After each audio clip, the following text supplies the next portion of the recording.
two brothers who are just regular brothers. These two brothers. But let's get back to the brothers. They have a strong bond. It's two brothers and they're gonna. It's called Two Brothers. Two Brothers. It's just called Two Brothers. Yo, what up, happy party people? You know, I'm out here just talking about some, some normal stuff. Out here talking about superpowers, comic books, movies, TV shows, and all the galore. Comic Cons coming through, through the city. Comic book conventions coming through. Got like 3 in October, 14 in November, only 3 in December. But you know how it be. Just out here chilling, chillaxing. What up with it? Yeah, you know we gonna be there. You already know we gonna run in. You know what I'm saying? Score up, challenge somebody to an Agni Kai, Bro, ain't nobody want this. Nobody out here with the dual desk, bro. Right. I hear her with the let's fucking dual city. Bro, ain't nobody ready for the blade battles, bro. That would be sick though. Bro, ain't nobody out here with the Byakugans, bro. How far do you think you would get through? Why are you stressing already? How far do you think you would get through Not far. Yu-Gi-Oh? You don't think you got the card game skills? Boy, it's just a card game. That's the chillest anime you could get through. No. Imagine trying to fight anyone in any other anime in Dragon Ball Z or. I would take Dragon Ball Z over Yu-Gi-Oh. Really? Most definitely. What are you even talking about? Because at least in Dragon Ball Z, I'll just die and I know where I'm going. And the Shadow Realm, you have no. I'm not going to the Shadow Realm, dog. I ain't fucking with Yu-Gi-Moto, bro. I ain't fucking with Yu-Gi-Moto. I ain't fucking with Kaiba Corp's whole industry. Mm-hmm. I'm good. I like living. I like existing. I think I'm beating anyone that's not a main character. I'm not. I think I would. Honestly, I think I would still. I think I'd do pretty decent. I think I would be like an A rank. A rank? That's A rank. I'm not S rank though. How are you building your deck?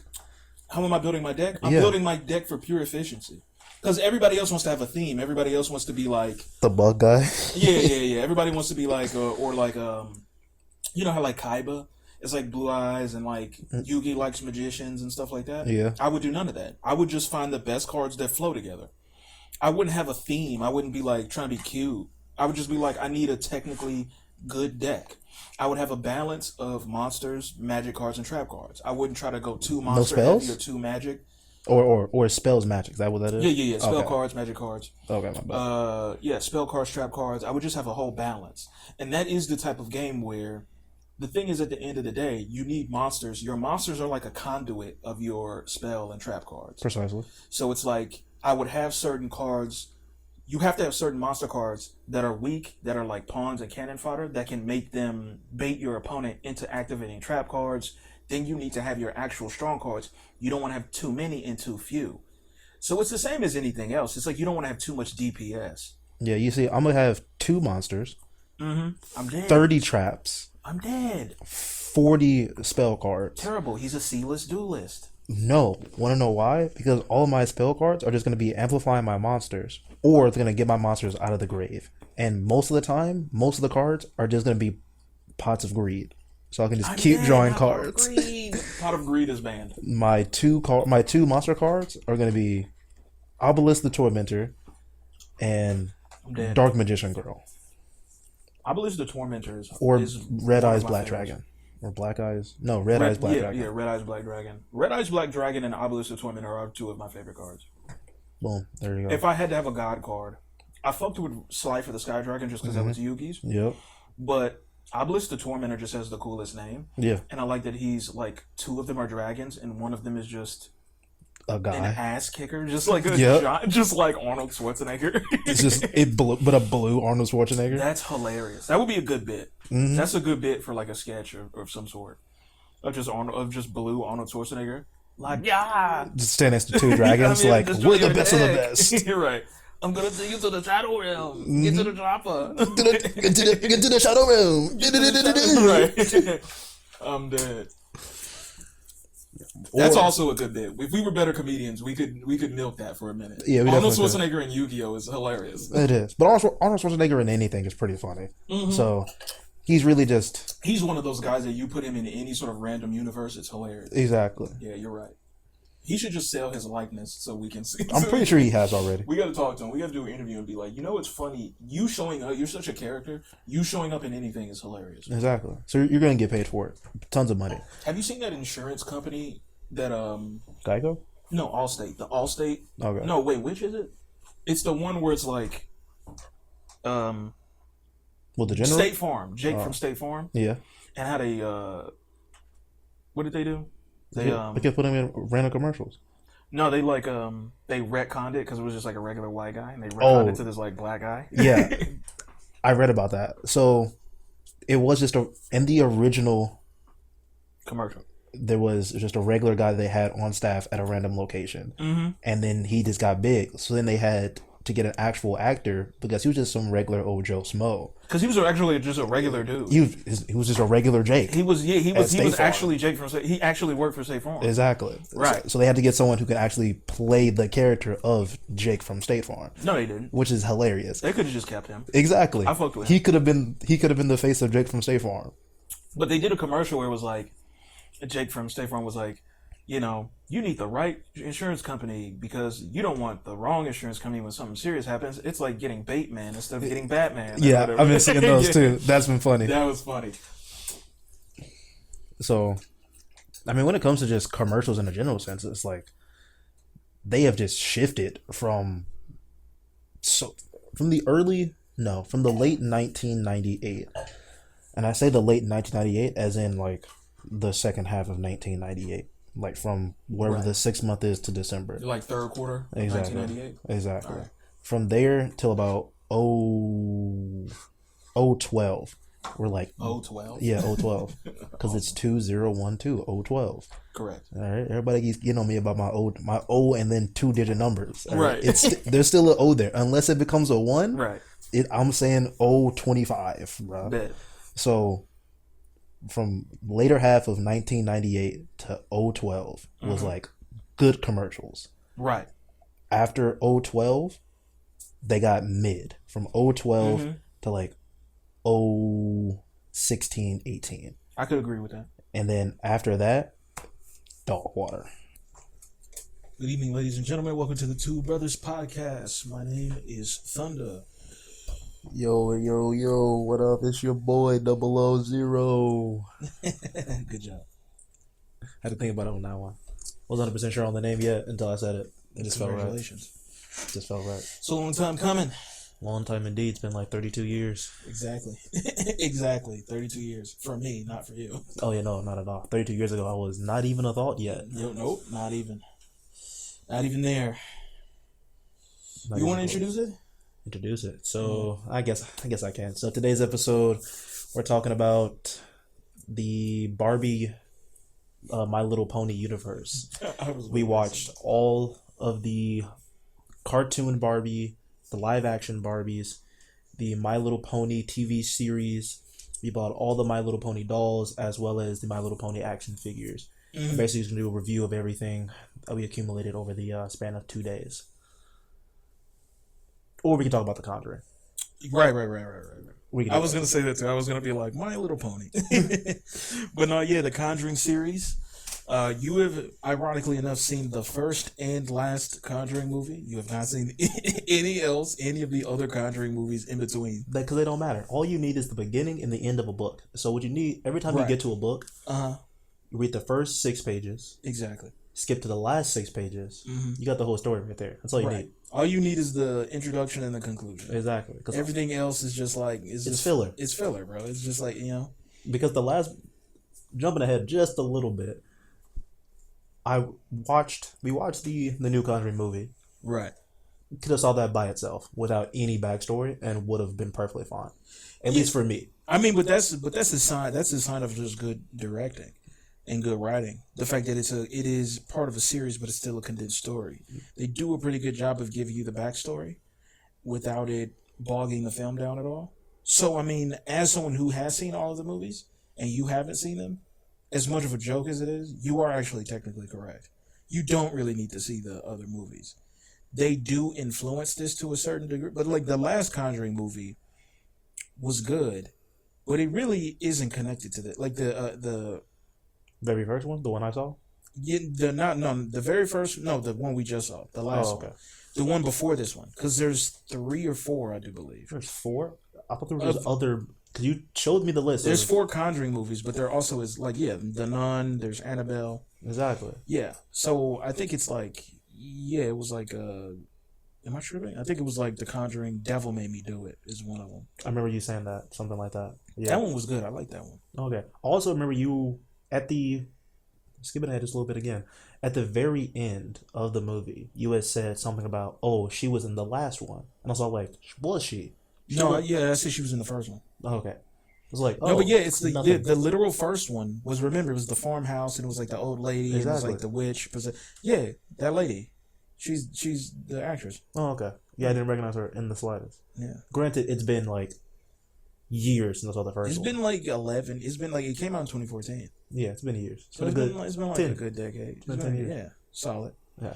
I just got to shout out James Wan just as a director. Because you know James Wan directed Saw. Exactly. So he does Saw series, Conjuring. Like, he always does like the first 2 movies and then is like, all right, I'm done. And then they do like 8 more after him.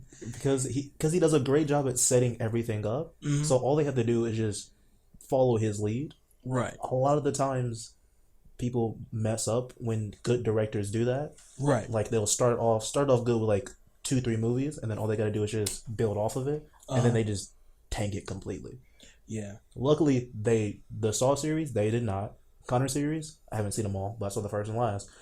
They did not. I don't know. I think the Saw series kind of goes down. Nah. It depends on what you're looking for in the Saw series. Yeah. I'm looking for people to get messed up.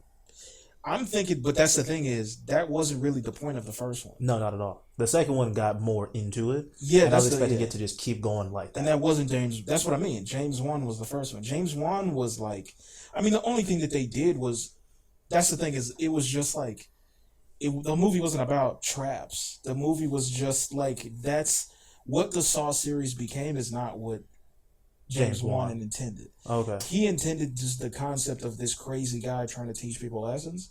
And the whole idea of making someone saw their own foot off, that's not very elaborate.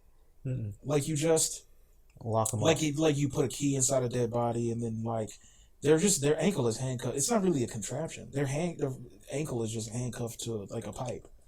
So it's like, what are you willing to do? Like, are you willing to cut your own foot off to make it out? Or, you know, if you weren't, like, it's kind of like the whole idea is pitting like bad people against both themselves and another person in a dire life or death situation. Are you gonna, like, if you trusted this other person and if you put your heads together, you would make it out if you're unscathed? But then the idea is, if you are like a shitty person, you're either going to be put into a position where you have to cut your own foot off, or are you going to cut the other guy's foot off, or like kill the other guy to get the key? Right. So it's like pitting him against himself. So it's all like, you could have walked out of here at any time if you were just like not an asshole. Exactly. And that was the whole concept. Then it just became, the studio was like, oh, everybody loved it. So now every movie, we're going to do 8 more movies, and it's all going to be like traps. Yeah, it's all going to be like a MacGyver, you know, like, you know, knock over a domino and, you know, a pulley comes in like a razor, cuts you in half. Yeah. Yeah, you know, yeah. And it just gets more and more ridiculous. But the entire point was like, the first one was all just psychological. Exactly. Which probably influences, at least for me, my take of the Saw series, because I saw the second one before I saw the first one. Mm-hmm. And I saw the second one more times before I saw the first one. So I had always thought, right, yeah, like their initial idea was to have all the big traps, and then they were like, you know what, we're gonna go more introspective about it. Yeah, I think whenever it's funny though, because you could just clearly tell the types of people who run businesses and run like studios and film studios and producers are not the same type of people as creatives. Correct. So if a guy like James Wan, who is one singular person, who is a creative, who sits down and writes a script, I don't know if he wrote the script or not. Potentially it was someone else, but the fact that he is a creative, he came up with the story and directed it, and it was like, here's the idea. And then studios are just like, well, it was popular, it was successful, just do a bunch of movies about like traps and people getting diced up. And James Wan is like, that's not the point. I'm not gonna do that. You're turning it into something. It's like and it's like that is like this consistent thing of, like, even like, I mean, there isn't a whole franchise made out of it, but even like Space Jam, it's like you see the Space Jam sequel, and it's like they go inside, they digitize and go inside a computer, and there's like a whole bad guy that's trying to do a thing, and the entire thing of them trying to rationalize it at all, or them trying to make it a thing. It's like the first Looney Tunes is like the Looney Tunes that live in the center of the earth. Exactly. That doesn't make any sense. It's not supposed to make sense. Because it's literally the Looney Tunes. That's the whole point. The entire point of that entire movie is that this is the Looney Tunes. None of this is supposed to make sense. Mm-hmm. Michael Jordan's arm stretches, his reaction to finding out the Looney Tunes are real. He asks one question. He's like, Bugs Bunny, you're not real. You're a cartoon character. And then like next second, he's like, we need you to help us play a basketball game against aliens. And he's like, yeah, sure, no problem. Yes. Like, it's like... He says, no, sure, no problem. Go get my shoes for me. Right. So it's like they just didn't understand... It's like even the other guy, he's like, you understand that your teammates, like he's like, you understand that your teammates are cartoon characters. He's like, yeah, I know. And he's like, all right, just making sure. And then they just go back into it. It's like, it's the Looney Tunes. It's supposed to be wacky. It's supposed to not make sense. It's supposed to be silly. It's supposed to be goofy. So it's like trying to rationalize it and trying to make it make sense doesn't make any sense. Trying to make it make sense ruins the whole story and the plot, ruins the whole experience of what Space Jam is. Correct. Which basically just happens, what happened to Saw when it comes to the first one in the series, like they lost the plot of it. Correct. With Conjuring, I'm assuming did not. From my understanding of the first and last, they didn't lose the plot of it. I don't think they lost the plot, but it's like watching the Nun movies, I think it definitely became less about, the movies they're consistently pretty creepy and pretty scary. And I think the thing is, if you were to sit down and do like a marathon, I think you would get, depending on the type of person you are, I think you would get less scared as it goes on, because it is like the same things of slowly like building up to just like a jump scare where it's like you're like, and they do this thing where horror movies are just constantly evolving, so it's like you're slowly building up to a scare, and then we got you, and then but now it's become, we're just gonna scare you, and it's like we didn't scare you. Now we scared you. And it's like, bro, it's like the first one, the music went off, oh my God. And then they turn around, it's not there. And then they turn around again. It's like, okay, so you didn't get us on the first one, but it's like, okay, so you're going to do it on the second one. Exactly. Which I haven't seen. And it's just going to be like some creepy old person's face. Try and do like on like the third or fourth one, where they try and do like multiple fake outs. Right. And then get you. But this one definitely did. Are we going to tell them about spoilers? Yeah. We're just going full spoiler. Yeah, full spoilers, We're definitely going to talk about exact things that happened in the movie. Correct. So, like, they did a good job of just, like, random jump scares where there shouldn't be one, but there is one. Which I feel like a lot of movies, horror movies to be exact, are leaning towards that a lot more now, where they're trying to get away from, we'll cut the music, so now you're expecting the jump scare. Well, we'll have the music going already, and then the jump scare happens in the middle of it. Or we've already cut the music minutes beforehand, so you're expecting it early in at every other turn, and then no jump scare at all. Yeah, I think messing with the expectations of people.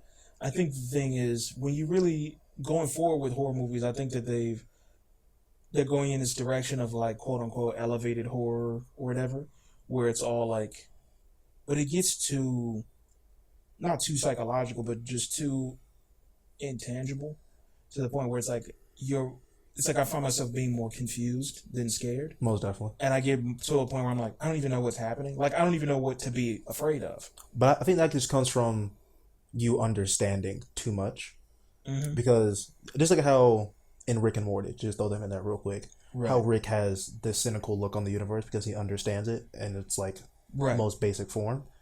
Because you understand movies, and especially horror movies to that extent, it's just like, what you're doing doesn't make sense now. Because like you're trying to cause a jump scare, you're trying to cause something scary, but the way you're going about it just doesn't make sense because it's not something that would logically happen. But at the same time, it's not supposed to logically happen. That's what drives the plot of it. Right. Yeah. That's what. It begs the question of, I guess, with the general public, if you're making a horror movie for the general public, you aren't really thinking about it too heavy, especially if it's heavily produced. It's like, make it black and white, or not black and white, but just make it dark, make it grungy, have some scary music, do some jump scares, have some wacky faces, have a guy with an axe, just the thing, a sharp object, blood, and, it's like the staples. It's like, I kind of want to see something different.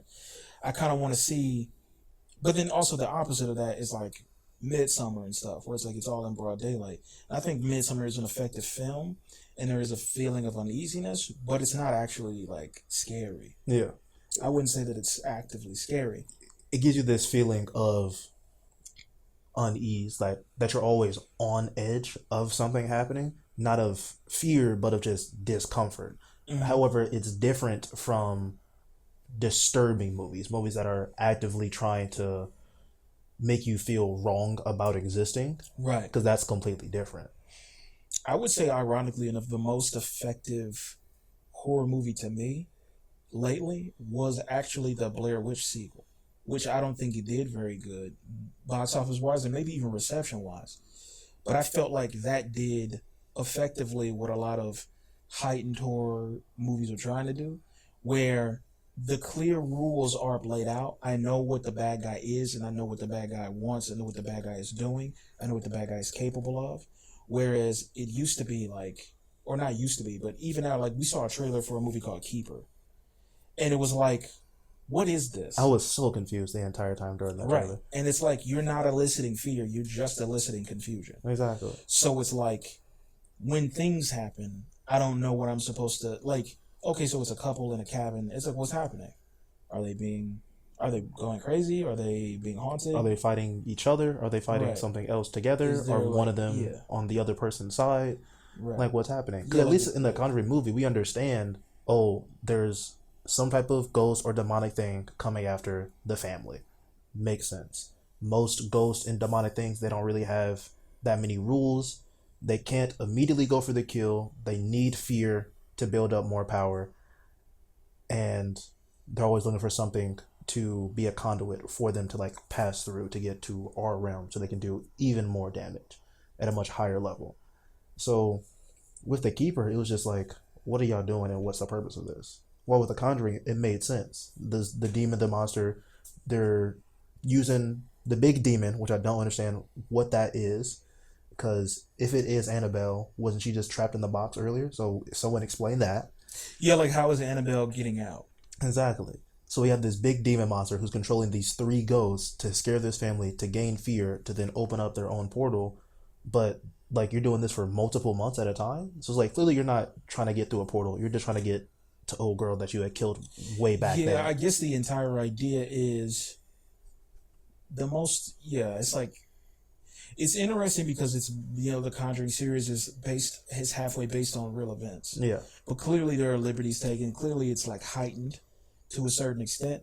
I'm pretty sure if there's a scene where like the big ass mirror is like spinning like 1,000 miles an hour. That was hilarious. And then it like crashes on top of him and like fucks dude's leg up and like almost decapitates him and stuff. Yeah. And it's like, I feel like it would be very easy to just show photos of that house being destroyed or whatever. It's like, it gets to a point where I understand it was like during the 80s and 60s and 70s and stuff, so they didn't have like 4K cameras everywhere. Yeah, but they still had at least Polaroid cameras, right, which got Polaroid pretty good high they definition. It was the 80s, so it's like you have camcorders. Exactly. It might be a VHS tape, but even you see a girl like having like playing back a VHS tape, and seeing that demonic face on the screen, and I did like that scene because it didn't do the trope of, they rewind, they play, and they stop it right where they want to see it. Yeah, like she messed up a couple of times. It took her like 7 tries. Exactly, like that made it feel real, and I like that. Like, I wanted to point that out. That was good. I like that one.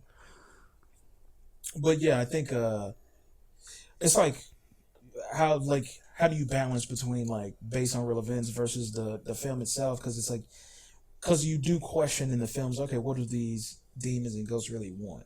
And it seems what it consistently wants is like, it's not a comic book movie. They don't want an actual like open up a portal and have actual. It's not Buffy the Vampire Slayer. Exactly. Like they're not going to be like demons crawling out of portals or anything.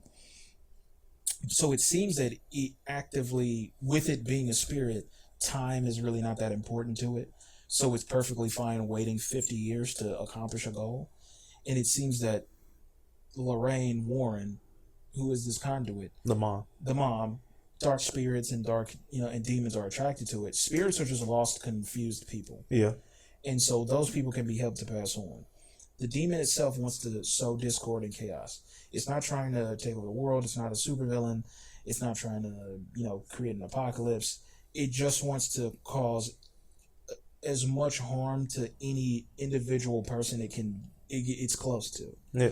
And so if it's a family, if it's one person, it's almost like that's its goal. Yeah. So it's like sees Lorraine and it's like, awesome, I want to kill you. Or better yet, you have the abilities to stop me from getting my goal, so I have to take you out the game. Exactly. Basically.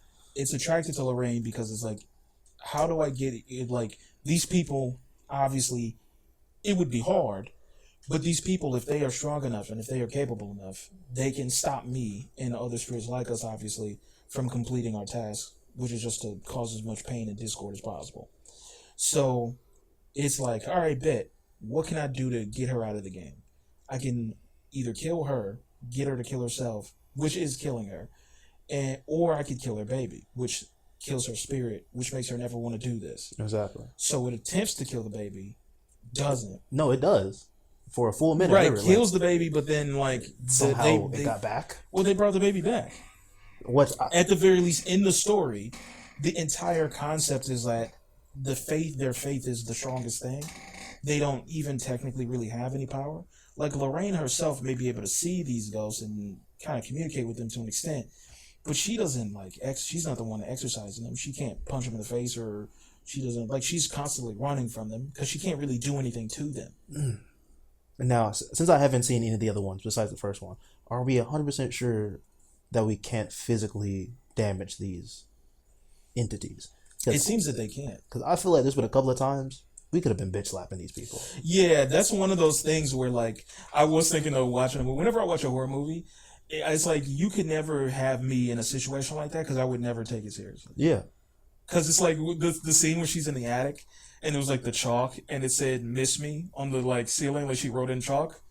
In situations like that, I would absolutely be like, no, I don't miss you. Not in the slightest. Actually, leave me alone. Mm-hmm. So, that was getting me a lot.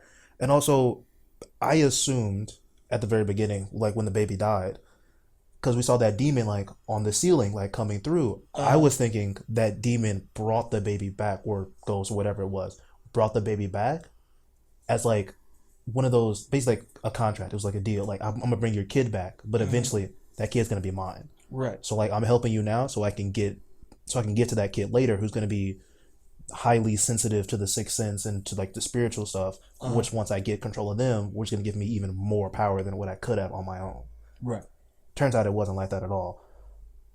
Technically, because the daughter technically did get taken over at one point, but it was by some other entity. And then what did they do with it? It's but that's the thing is you see situations of in movies, but also in real life of Amityville horror or whatever. Yeah, that house or whatever, and it's you possess a guy and then he kills his entire family with an axe, and then you even see that guy years later where he's fully not repentant, but it's I think what did bro say? It was an interview where he was I didn't get my grandmother. I was supposed to kill everyone. Right. And it's I didn't get my grandmother. When I killed them, and it was also he's when I killed them, it's he still loved them. He's when I killed them, they went to heaven. And it's I'm not going to get to heaven if I don't kill my grandmother. It's it sounds crazy, but it's in his brain, all of it makes sense. So it's I'm assuming, it's I don't know, it's the balance between movie and reality. Is this guy just insane? Which you would say, yeah, he's probably just crazy. But it's also I don't know if it's real, or even in the context of a movie, if he's possessed, or is he possessed, or is it the entity, the demon is speaking I'm gonna hurt them if you don't exactly kill them. I'm gonna take them to hell if you don't send them to heaven. Or better yet, I'm gonna make them suffer. You have the ability to give them a quick and painless death, or they're gonna have to be suffering for years because I'm gonna stay around and mess with everybody. Right. This kid. Right. So it's even within the story, it's was he possessed and it messed up his head, or was it there's some sort of ritual, or is it so yeah? Because it's the demon itself can't just embody itself, can't just rip your heart out or just kill you. Yeah, it has to do things make you hang yourself or give you a heart attack. Mm-hmm. So it's when you see a ghost coming at you with an axe, it's that's not a real axe. Yeah, I can just stand here, it's not going to actually face straight through me. if it stabbed me in the head with the axe, what does that mean? I just have like a brain aneurysm? So like in real life, it's not like my head's gonna get split open. So it's always situations like that. Whenever a ghost is running at them, I'm like, I would run at them. It's like I'd meet them. I would run. It's like you're not chasing me. Let's box. It's like, yeah, we might be into this little pool of blood, and you might be swinging your axe around, but it's like, right. I took one of your football. Yeah. Like, I'm hitting you. Yeah. I watch WWE. I'm hitting you with the spear. I'm head first tackling you, bro. Yeah. I watch UFC, bro. I'm about to leg check you. I'm about to take you to the ground. Exactly, bro. Because you died what? Yeah. Half a century ago? Yeah, you don't know nothing about this. You don't have no jujitsu skills. You don't know nothing about this, boy. You ain't rolled, bro. You don't know no BJJ. Like, you don't know about this. And then the scene where, wait, should we go on like the beginning of the movie to the end, or should we just keep jumping around? We should keep jumping around. I mean, if they've seen the movie, then okay, cool. So during the scene where Annabelle's talking to the daughter, I don't know, I forgot all their names, if I'm being honest. Mm-hmm.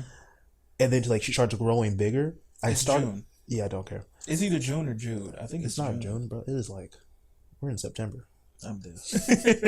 That's a little funny joke right there, but a little dad humor, a little.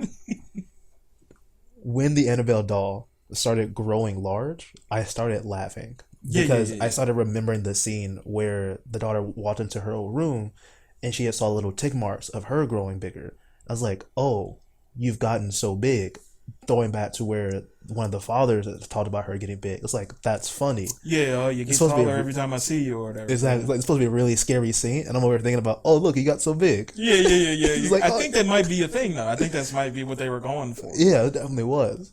And like, she gets even bigger and then starts, like, crawling out of the room into the hallway. I'm just thinking, is she gonna break the entire house? Is she gonna get like 30 feet tall, freaking kaiju size? It's like, yeah, and I think it's like scenes like that where it's like clearly that's like a hallucination because she's connected to the ghost, so the ghost can kind of make her, and the demons can make them see things. Yeah. So it's like whenever stuff like that happens, it's like, okay, that didn't really happen. So it's like, okay, so the spinning mirror probably also didn't really happen. Yeah. So it was more that like the mirror, in that instance of the mirror, it lifted and then tilted and then dropped. Instead of it lifting, spinning at Mach 35 and then like shooting itself down. Right. So that was all just like a big shared like hallucination. And it's more just like, trying to, do things like, induce heart attacks and stuff like that. Yeah.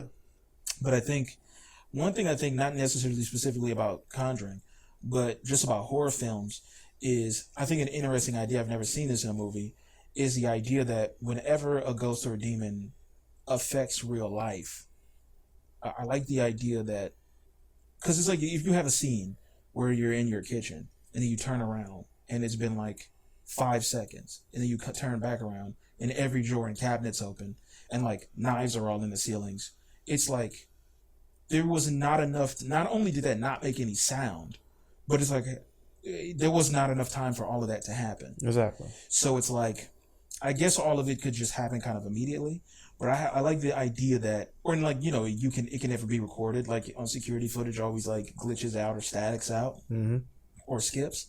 I like the idea that since it's another plane of existence, since it's a ghost or a demon, in order for it to ever manifest anything in real life, for that brief moment, it's as if it's not like the ghost is going into real life. It's more like you're going into a different realm. Okay. So it's like a completely different plane of existence.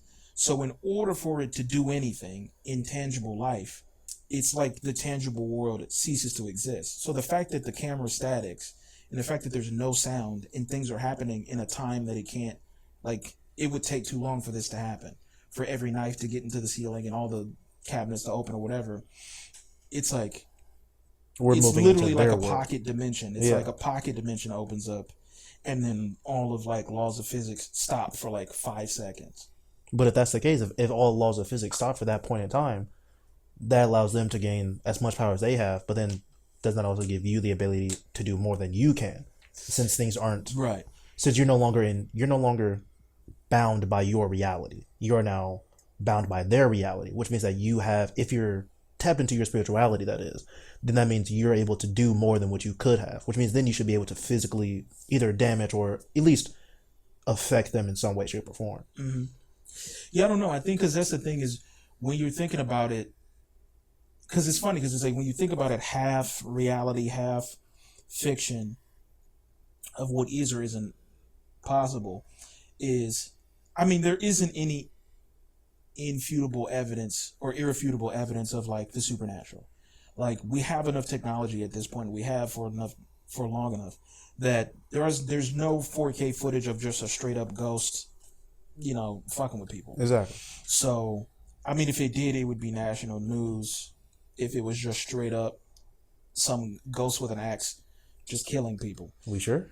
I mean, maybe unless government hiding it, right, like they doing the aliens. Shout out to X-Files. Exactly, bro. Because they keep the aliens under wrap, and that's the infinite cosmoses. Now we're just talking about a completely different plane of reality. People were going crazy when UFOs were popping around, and I believe in UFOs, but I also keep in mind that I believe in UFOs. Unidentified flying objects. Right. That's not saying aliens. That's just saying things that are unidentified and in the air, which could be a stick being thrown by a kid, but no one knows what it is. Yeah, it could be all sorts of things. It could be, whatever they say. Like sometimes it's like a balloon of some sort or whatever. I mean, who knows what things could be? And that's what I'm saying is like, if there is, whether in real life or in the story, if there is some sort of spiritual realm or spiritual connection, then it's kind of like, it's like space folding in on itself. It's like that's what a wormhole is. It's what a black hole is. So if human beings we have our physical bodies, but if there is any sort of, maybe not necessarily our consciousness, but like our full being, our spiritual, like our essence. If there is something there, whatever you would call it, even if energy is technically not the right word, when your physical body dies, if that energy stays around, it's probably why you can't really logically communicate with them, because it's like, it's not your consciousness. Yeah. So it's really not you technically. So it's like, if that's what a ghost or a spirit is, then whenever it interacts with like the tangible world, it's not actually interacting with you physically. It's interacting with that energy that is in you, that is in it. So it is the energy of a person who used to be alive, and you are a person who are alive, and you also still have that energy in you. It's energy interacting with energy, not energy interacting with physical. Right. So that's the idea, that you can't do anything to it because you're physical. So you can't shoot it with a gun because the gun's physical and it's energy. And then it could do things like, if you already have a heart condition, it can mess with your heart condition. And if its energy could take you over just completely, and that's what possession is, then it's like, okay, what do I do with this? Okay, well, I can just have her daughter commit suicide. Like, I'll just have her daughter hang herself. Yeah. And that'll break her, and it'll like either give me the chance to get inside her and make her kill herself, or it will just break her, and now I don't have an enemy to fight. Now I can keep terrorizing families and getting people to hurt themselves or kill themselves. Even if the possession isn't what makes them, you just drive them insane enough to where they kill themselves. Exactly. Because that's been in multiple, outside of the Conjuring universe itself, like that's been inside of multiple mediums alone. Yeah, and that's like the thing of, if demons and ghosts were real, would they care about something like keeping it, like not allowing like society as a whole to know that ghosts and demons are real? Because that wouldn't even make sense. Yeah, like why wouldn't it care? Like why would it care about something like that? Like why wouldn't it just want to why wouldn't it just haunt a news station and just kill a news anchor live on TV, like national TV? Cause as much fear and panic as possible, especially if that type of energy allows it to harm even more people at one point in time. Right. It will want to be more well known and be more widespread.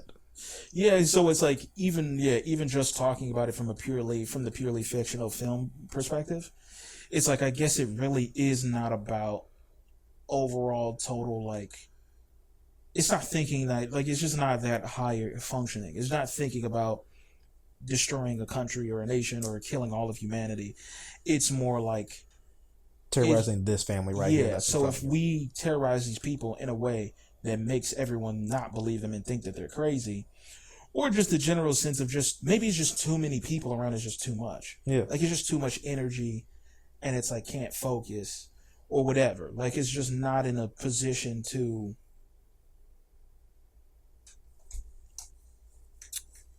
like, it's just not in a position to do anything, I guess, effective. Yeah. If it's broad daylight and the news channel is there and all your neighbors are outside, you're not in a position to be super receptive to it. It's basically like stage fright. Like, it can't. Right. It can't work effectively if it's constantly being bombarded by so much noise, basically. Right. Yeah. It's just That's why you see in most horror movies and mediums, it's usually a small group of people, like 2 to 3, and it stays with them and it haunts them for the majority of the movie. You can see it more often because there's not a lot of energies being passed through it and trying to figure it all out. While the family of 8 that was in that house is like trying to go after one was basically taking all this energy because there's so many other people around that to isolate them, to get them in a small space just so they can do whatever they're trying to do. Yeah, even having what was the scene? It was a scene in the movie where, like they were out to eat, and like she could feel some sort of presence. They could both feel a presence, and then how the mom Lorraine, how she saw like the hand on her shoulder or whatever, and yeah, I think it's always interesting. Like ever since like you had a movie like, The Exorcist. Ever since you had The Exorcist, it's like every movie is like they're trying to get the church to help or they're trying to get the Vatican to get them to help. And they just never want to help. And it's like, bro, like... Isn't your whole thing about helping people? Yeah, isn't your whole thing... It's like, I understand that there probably was... Even before that... Before the movie came out, I'm sure there were, like, fake exorcisms or fake, people just straight up being mentally ill or something like that. Exactly. So it's like they can't take every request seriously. But also, in these movies, they just never actually take them seriously. And it's like, if anyone would ever take a demon seriously, wouldn't it just be the religious people? Like, I understand the news not believing them or the general public. And I understand that they have to... But it's like, you send one priest out and he comes back and he's like, yeah, they're tripping. No, it's not even that. He went there by himself. Father... whatever? Yeah. Like, he said, oh, I'm not with the church. I came here by myself. And then when he's leaving, he's like, I'm going to go talk to the church. They're going to listen to me. Don't worry. Like, I'll be back for you. And then dies. But then also just even in the other movies and in other movies like this, whenever they do get a priest to come check it out and they go confirm, yeah, no, you got a dark spirit here. Then they go talk to him and they go, yeah, we talked to the high priest, we talked to the Vatican and everything. And they said no. It's like, what do you mean, bro? Like, are we not reputable? It's like, you understand that we're certified and we take this seriously. Like, we wouldn't bring this to you if it was BS. Exactly. Like, no one's out here bringing BS cases to the Vatican. Right. Bro. If you tell me, if you say, first of all, most of these things are hoax, so the person's mentally ill. We can't take all cases seriously. We really need to take it, like, if there really is something as serious as a real exorcism, they're not that many, it's pretty few, and it's pretty, it's like, so they don't really get approved that much. Understandable. It's 2 of us. We're telling you it's real. We're serious. We went through the process, we vetted it. Can we get some more help, please? Why is it always we leave it up to Ed and Lorraine? Like, stop leaving it up to them 2. Exactly. Like, they have lives of their own. We need more people, bro. Either we, like you said, either we get more people because we need more people. Either we get more people, or we just scrap the entire thing and then we just let everybody get. I just feel like possessed. It's funny because like you haven't even seen the other Conjuring movies, but I feel like it really is always Ed and Lorraine, or it's always just like maybe one extra priest or something. But it's like, this would be way different and would go way better if you just had like 10 priests. The demon would be like, okay. It would be like, this is... Damn, it's 10 of y'all? Yeah, it's 10 of y'all, never mind. Just all 10 of them just praying simultaneously, just splash it, just super soaker with holy water. Just like, you're not making it out. Because no, when... I want to say his name is Father Gregory. It's not, but I want to say it so bad. So I'm going to call him Father Gregory. Right. When he was in the basement... That was the other guy. When he was in the basement, throwing the holy water around, and it started steaming and smoking. Yeah. I was all like, yeah. What bottle is that? I was like, is that one of those little squirt bottles? He's just like slightly squirting it out every now and again?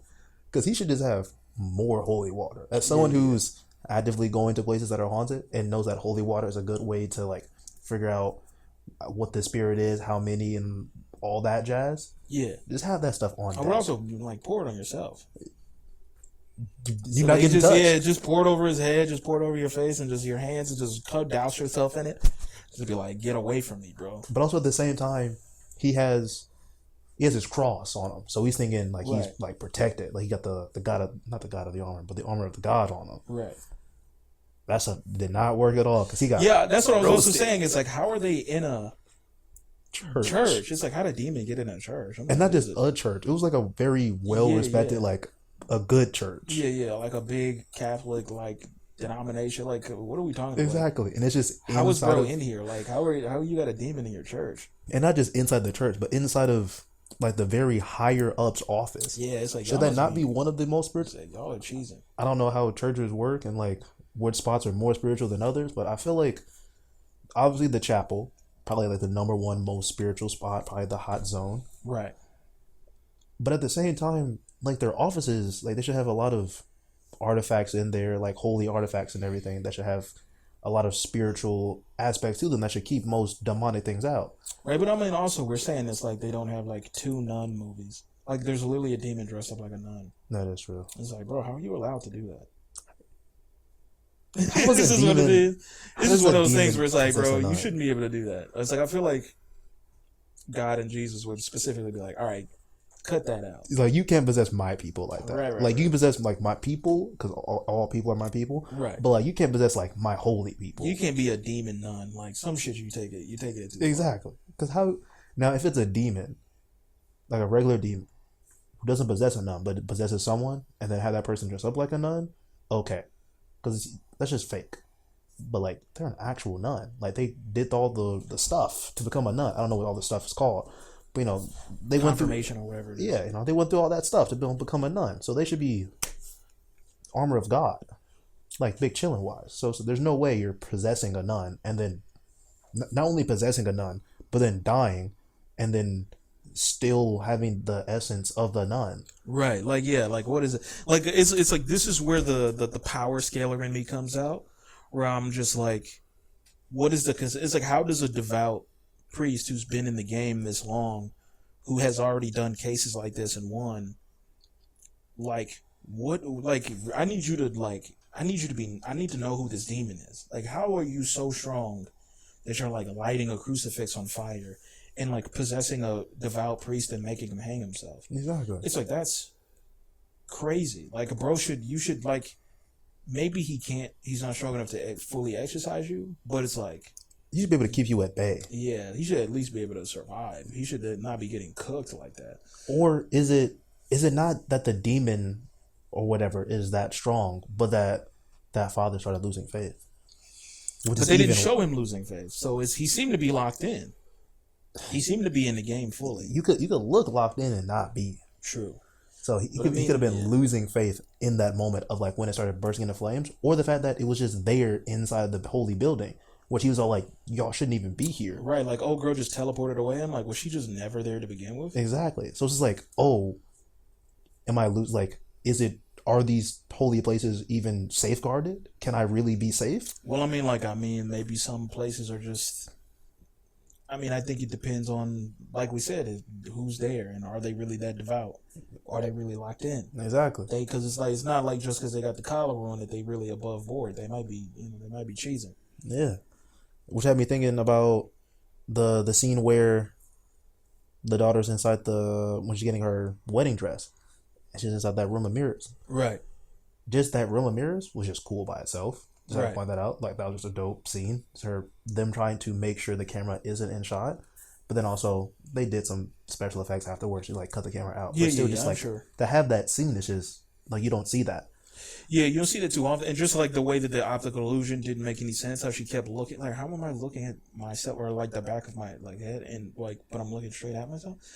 It was like, but there were certain things, not just with her, but with everyone, where it's like they just wouldn't do anything. Yeah. It's like, I need you to get out of the room, bro. Like, there's a door there. You have this talkative, hyperactive friend who's like putting on the dress. The door opens and she comes in, the door closes, and then you feel someone under your dress. You know that's not her, right? Because she didn't say anything. Yeah, she didn't say anything, and she hasn't stopped talking since you've seen her. So if you have a motor mouth, hyperactive, extrovert friend who just left the room, you know when she's coming back in, she's gonna, sorry about that, girl, that was the caterer. You know she's gonna come in motor mouth. Exactly. So if the door opens and then closes, and you know you and your family see ghosts all the time, you know it's not her. And better yet, the fact that you didn't see her walk in. Right. She's wearing bright red. Right. You would see that. You know how tall she is. It's like, what are we doing? There were just certain moments where it's like she didn't come in crouching down. She hears her mom's voice from the attic, like, "Hey, baby, can you come up here?" After she just adamantly told you to not come up there. After you know if she needed you, she would either have yelled for you or come got you. Yeah, and better yet, then she just kept going, and then she asked Mom, didn't get a response. Don't keep going. Then gets all the way up to the attic. Clearly your mom's not here. Clearly it's the ghost. Go back, leave. Go back downstairs. Sees the mirror. I should definitely touch this. This creepy old mirror with a crack in it. I'm obviously drawn to it. I'm sensing something from it. I'm gonna touch it right on the crack. Yeah. Don't fuck with it, bro. Better yet, her mom was downstairs talking to her dad. Yeah, like so. There's no. Did she pass you? Right. Did you like leave? Where's everybody else at? This is a very quiet house for it to be filled with 8 people plus the Warrens. No. Because gotta remember at that point in time, the mom-in-law got pushed down the stairs. So they were probably all at the hospital? No, we know the dad-in-law, the grandparents, we knew they were gone. Right. Because they were at the hospital. And I was thinking about that later on in the movie, like close to the end. I was like, yo, where are the grandparents at? I was like, oh yeah. They're at the hospital. At the hospital. Because if the grandparents were here, they would have died because they moved too slow. So it's like, exactly. that's a good excuse to get them out of the house. Yeah. Like, good thing I'm the director for that. But at that point, like, yeah, where is everybody? Because it should be way louder, more people around. Yeah. Eventually, we see them afterwards after she falls down the stairs. So it's like, where were y'all at? It's like, yeah, I know there's 2 levels of this, but it's not that quiet. Y'all shouldn't be that quiet. Also, it's just like, why is she taking the bait? She's so gullible. It's like, stop taking the bait. If I'm psychic and I've been psychic my whole life, constantly fighting it off to be exact. Constantly fighting demons off. Hate this fucking Annabelle doll. Constantly doing this chant to like get the thing to get away from me, and then I'm in a haunted. I'm doing a case, and I hear my mom's voice calling me, and I'm like, "Hey, Ma," and she doesn't respond. Then I go up the steps. I'm like, "Mom," and she doesn't say anything again. I'm gonna go, that's obviously not her. Obviously. I'm not going to keep going. Say it 3 more times and say it louder. No response. Say something. Let's say, "Hey, Mom, come out." "Mom, I'm not going to come down the hallway till I see you. Obviously. We're hunting demons. Can I see you?" Oh, no? Nothing? Silence? Yeah, Peace. right. Like, and that's one of those things where I've been like, haha, yeah, right. You think I'm gullible. Hilarious. You must have thought I'm stupid. This guy. Silly. Yeah, right, brother. This demon. Really? Okay, bro. No, mimicking my mom for sure. You think I'm really that gullible?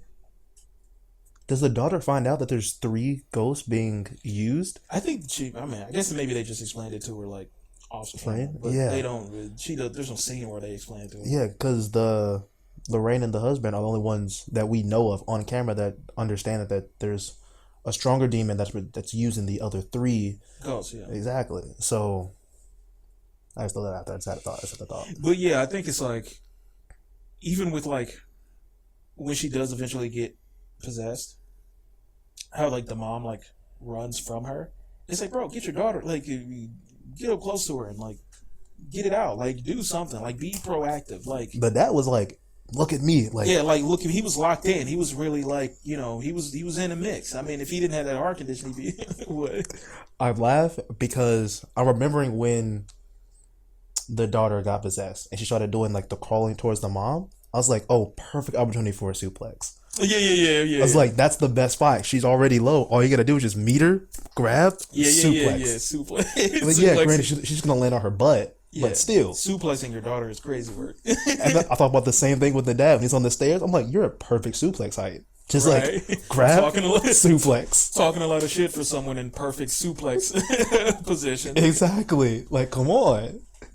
Not in suplex distance. And it's more funny because there were at least 3 instances outside of those 2 where a suplex could have been used and no one did it. Makes sense no one would do it because why would they? Suplexing demons is like the craziest thing. That's top tier.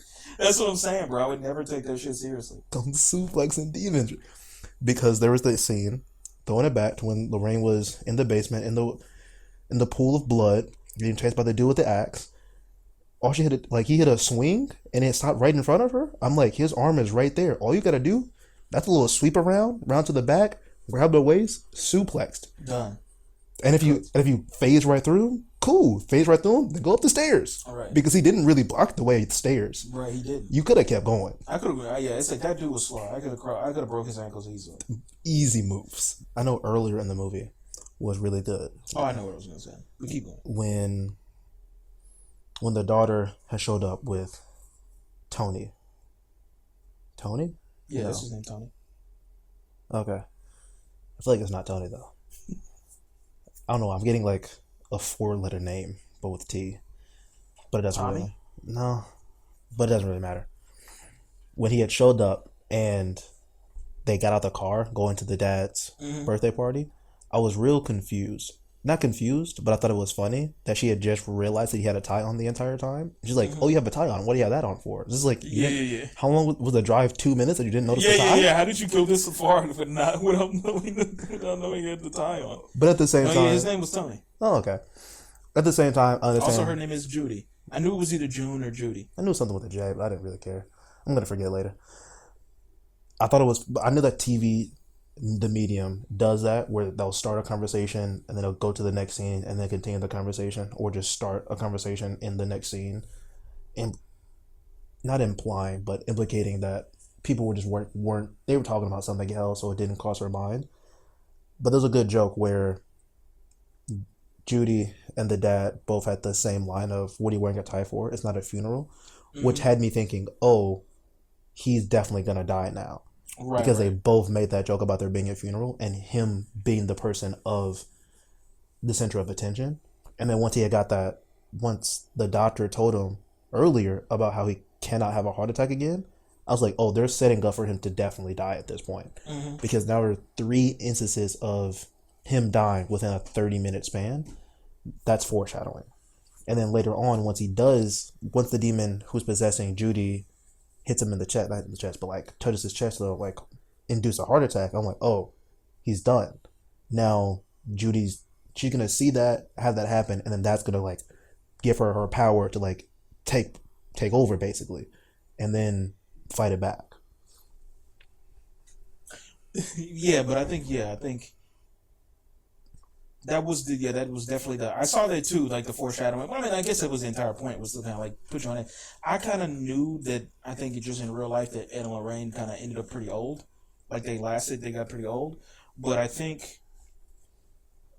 still was didn't know how true they were gonna stay to it. So I was like, I wonder if bro doesn't make it, or I wonder if the end of the movie is them old and when he dies in his 70s, maybe I don't know, she saw something or he saw something before and maybe something got him in the end.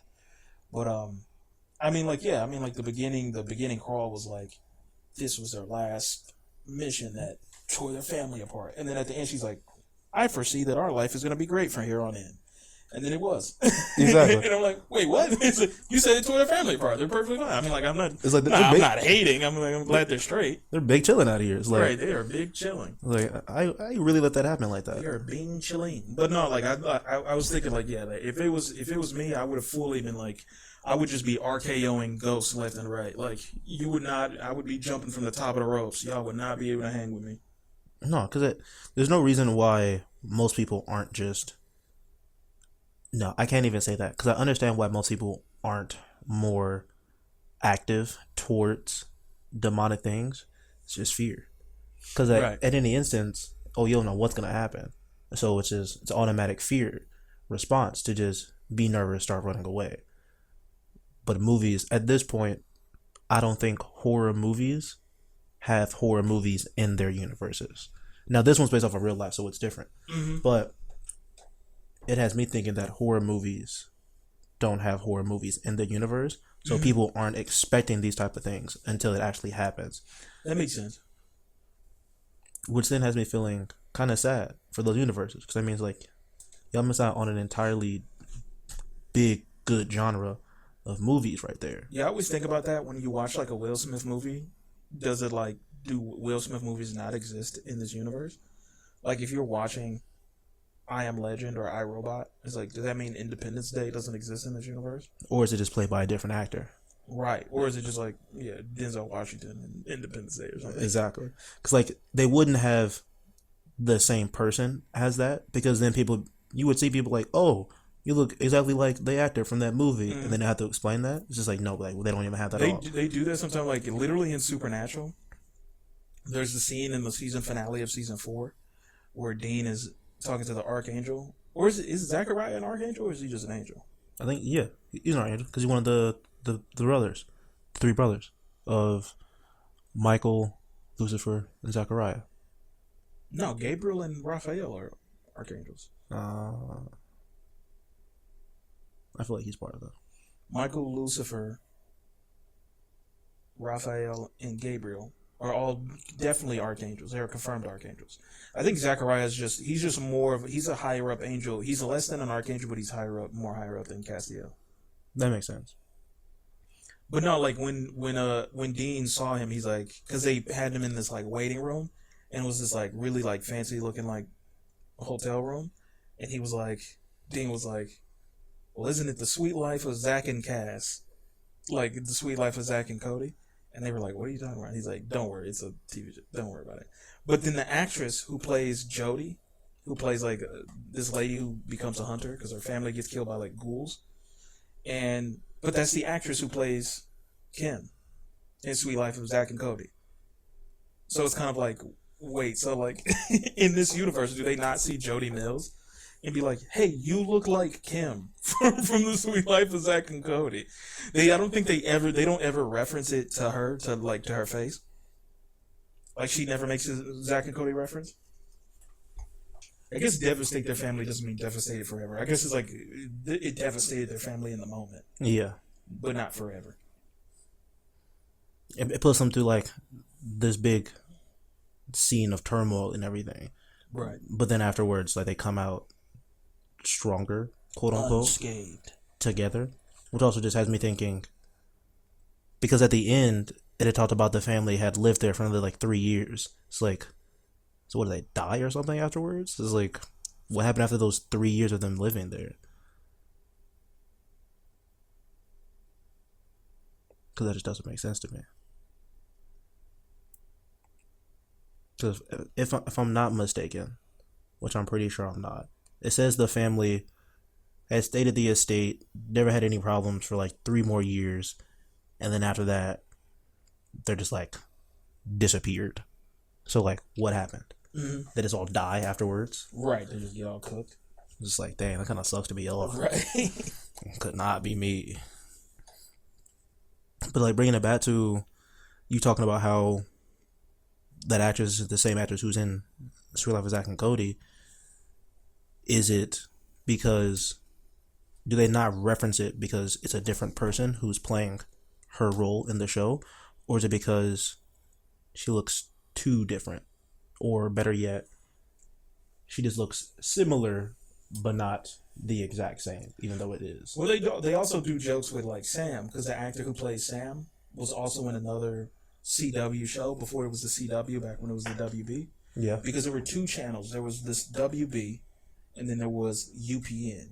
The WB and UPN joined together and became the CW, which doesn't make any sense because neither one of them has a C in their name, and I don't know what CW even stands for, but they came together and became the CW. And they're still owned by Warner Brothers, which is why they still have, which DC is also owned by Warner Brothers, which is why they do DC comic TV shows like Arrow and The Flash and stuff. But yeah, there was a show called Gilmore Girls, and Jared Padalecki was in Gilmore Girls.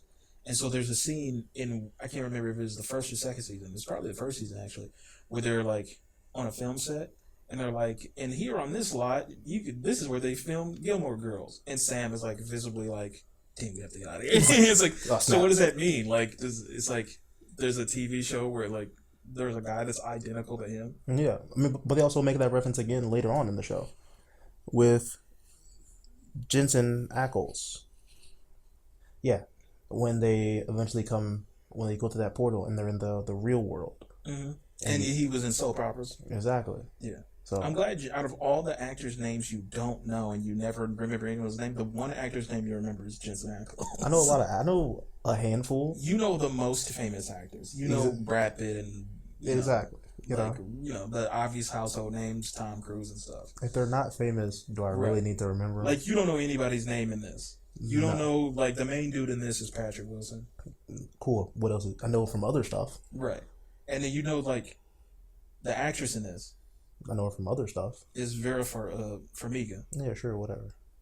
And, like, it's the Farmiga sisters. Yeah, sure. You know her sister, Teresa? All three of them, yeah. All three of them. All 17 of her sisters. I was going to go with a big number at first, if I'm being real honest. And then I switched it to a smaller number. Something reasonable. There's probably actually 3 or 4 of them. Or 2. I don't know. I don't care. They're actresses or whatever. They do their job. I listen and I watch their work and I enjoy it. I'm not all into their lives like all these other people are. Definitely, which has me thinking about demons. Because I'm not all in their lives like how demons are when they possess them and get inside their lives. Basically so I was thinking about the scene, because that mirror scene is like an hour into the movie. But like right before that, at like the very beginning, where it's just like these random people and like Lorraine and them, well, I don't say them, it's her husband, are on like they're close to their first couple dozen cases because she's pregnant at the time. So I'm just thinking about how she was really putting her child in like grave danger, having her out basically on the front lines of like demon possessions and all that, and expecting her not to have I wouldn't say a strong sixth sense, but not expecting her daughter to have a strong sensitivity to demonic possessions and being more open to them. Because if we remember from the Insidious movie, which I know isn't in the same universe, but same actor and actresses, that kid in that movie died, and once that kid, I put died in quotations, but once that kid went through that, the demons were able to demons were able to take over that kid's body, basically. Right, because that kid was like astral projecting or whatever. Exactly. But I think, Patrick Wilson was in that movie, and it was also directed by James Wan, because they worked together a lot. That's why, James Wan also directed, Aquaman. Yeah. Which is why Patrick Wilson is in Aquaman. But, yeah, the Farmigas weren't in it, though. The chick wasn't in it. Doesn't matter. It was just Patrick Wilson. But I understand the point you were doing. But yeah, I understand the point. And it's like as horror goes on, I think the only 2 routes you really have is kind of being kind of going back to the classics and kind of like giving homage to the classics of classic slasher movies and classic like monster movies and classic horror movies, or being completely original. Because I feel like it's like it takes me out of it where it's like when the film it's like, this is a horror movie, look how gritty the image is and it's all dark, there's no color and it's always nighttime and it's blood and here's a knife, and it's like, I got it, bro. It's like it's not even scary at that point. So it's almost like then you have the opposite of that where it's like Midsummer, where it's like it's bright as shit, and it's like, can we get a balance? Yeah, and that's a little middle ground. Where it's like regular life. And I think I started talking about it and then stopped. Actually, I didn't kind of finish the thought, but talking about the Blair Witch sequel, and it didn't do good at the time, but I thought that it was clear on like exactly what the problem was. Like, the Blair Witch is like a powerful witch who died, who is now a powerful spirit. It has this otherworldly power to be able to like manipulate time. So they have these initial, I think it was like 3 or 4 people, and then they meet these 2 other hikers who are not there to like see the Blair Witch. They were just randomly in the woods. And so when they leave the group, when things start getting crazy, they're like, nah, we're leaving, it's getting too spooky, we're out. And then like a day later, they see those people, and dude is freaked out, and she's like, no, like it's them, and it's like, no, it's a trick, like she's messing with us. And he's like, guys, what are you talking about? Like, why are you all messed up, all fucked up? He's like, we've been out in these woods for like 2 weeks or something like that. And it's like, bro, we literally just saw you a day ago. It has not been a day, it's been 2 weeks. And so then I think you see that guy again, and he's like, his girl's dead, and he's like, I've been here 2 months, and it's like, we just saw you 2 days ago. It's like, it gets to a point where it's like, you know what the stakes are, you know there are things out there. It's unsettling and it's spooky because the just feeling of dread of being lost in the woods in the dark, that just innate human fear of the dark. Yeah. You don't have to have jump scare of a old lady's creepy face or whatever, or like, you know, a doll that grows giant, which is not scary. That part of the movie was goofy. Yeah. And it's like, it would have been more scary if, I don't know, like the girl's baby doll turned into Annabelle or something. Or whatever. Or just like... We're talking about the scene where the baby doll is crawling inside of the older sister's room, and it's like saying mommy, like right before they show the image of it like sitting up, and like the demon, no, it was a ghost at that time, the ghost like picking it up. If it was instead of the doll being picked up, it like glitches and it switches. Yeah. Okay. And I think just like, I think the things that are so scary, that would be scary in real life, is the scenes where they look into a corner and they can somewhat see a silhouette or something like that. That is terrifying in the sense. I mean, have you seen that movie? I forget what it's called, like Lights Out. Yeah. Where the lady flips the switch and there's like that shadowy figure. That stuff is actually really scary to me. Yeah. When it starts freaking out and start coming at you, it's like, that's less scary. That's when you're just like, I'm about to chase you down and hit you with an RKO. Like, I'm about to hit you with the suplex. Because in those instances where it's dark and you can see that silhouette, that's where media is reflecting reality. Because that's what a lot of people see in regular day-to-day times. They see something that looks something like a silhouette, turn the lights on, and then boom, it's just a poster that they had on the wall the entire time. So like, those instances are what's really scary, because people's imagination is the most scariest thing than creating something that is scary. We're really just gonna have to trust the like future of directors and writers to just be more focused on.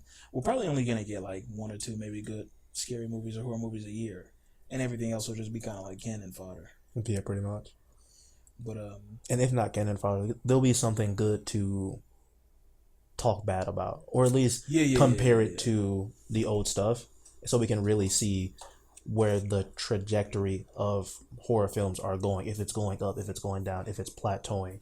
Because in all honesty, we would, if it's not going to go up, we would prefer it to plateau, because we don't want it to drop. Because we start seeing drops, then we'll start seeing weird, unnecessary horror movies like the Winnie the Pooh horror movie. Yeah, I saw that. That shit was weird. That's when we start seeing the drop, and they're like, "Oh, we got to do something crazy to like get people's attention again." And it's like, you don't need to do that. We'll just plateau with that Thanksgiving movie, that Thanksgiving horror movie that came out a couple years back. Mm-hmm. Like, that was good. That's a good plateau of horror. Like, it wasn't real bad, didn't do any groundbreaking things, but it was something that was new, something that was different, but it wasn't extraordinary. Yeah, I think the direction is, you can go with, I guess, feats of strength, and like, depending, you have to choose when you make the film, how strong is the entity that the characters are battling. So what feats are they accomplishing?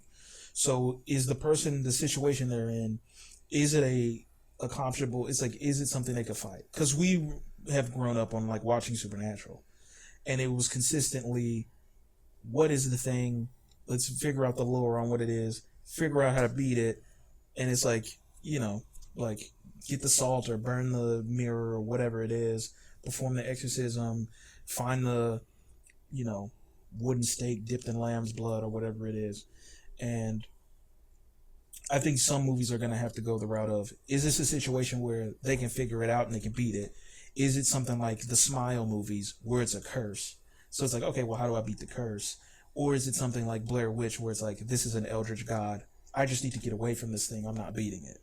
So it's like, whenever you have things where it's like, doesn't matter. There was just a movie that came out this year called Together, where it was about the couple fusing together or whatever. And it's like, that seems pretty easily, you know, to get around that. That didn't seem like too hard of a... Have you seen that movie? I haven't seen this entirety, but I've seen multiple trailers of it. Yeah. And I think, that one it's a funny one because in my understanding of it, no matter how much distance they put between themselves, they're always going to be drawn towards each other, like madness, basically. Right. So at the end, because I haven't seen it, they're good, and no matter what, they're going to either fuse together completely, or one of them's going to have to die. Right. And me personally, I think that's going to be good. If one of them has to die, then that means someone's going to have to make the sacrifice of it, or they both have to die, because one of them's going to be like, oh, I took myself so that you can survive. But they're gonna be like, oh, I want to take myself so that you can survive. So then they kill each other, basically. Yeah, or like I think it's like, because I haven't seen it either, but it just seems like a completely avoidable. It doesn't seem like that much of a learning curve. Like I wouldn't be taken out by that type of curse or horror movie. Because really, all you have to do is just stay a certain distance. But away. I think it was even like whatever the thing was that's drawing them together. It is fixable. It's not like a god is doing it. It was like, I think it was something about like there's like a pool of water that some cult like worshipped over or something like that, and you just have to like figure out a way to like reverse that or something. I feel like it was a completely like they could have figured it out. Yeah, but I guess that wasn't even really the point. I don't think they really cared. I think it's more so just a. Also, how scary is like fusing with someone? It's not really even that crazy. We grew up on Dragon Ball. Infusions. Right. So it's just like okay, worst case scenario, I fuse with my girl, I guess, but I mean like I'm not getting ripped apart or dragged to hell or something. Exactly. It's like it's kind of weird. I kind of don't want to do that. I think the crazy part of it is that whenever they get halfway mixed together and then kind of have to cut, so it becomes like this whole body horror thing of having to sever limbs and stuff like that.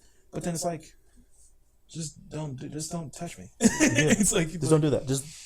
Right, completely fused together. Yeah, either completely fused together or completely stay away from each other. Don't get halfway stuck. And then try to peel yourselves apart from each other. Yeah, the only way that would work is if they were trying to solve the mystery and they were running through the woods and then they fall on top of each other or something. But exactly. Like, that's also kind of stupid. Just don't do that. Just like, y'all can stand 10 feet apart. Yeah, put a hazmat suit on.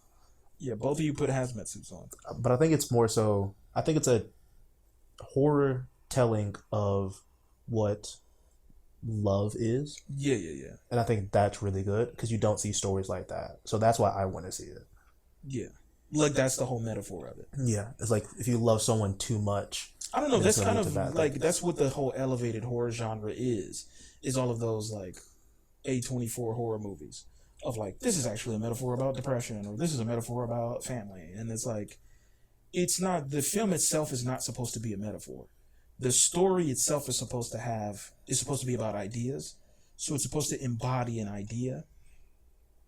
And it's like old school slasher films were not necessarily Christian or religious in practice, but it was like, this monster will kill you if you're a degenerate. If you're smoking weed and like fornicating, like Jason's gonna like kill you, or this like slasher guy's gonna kill you.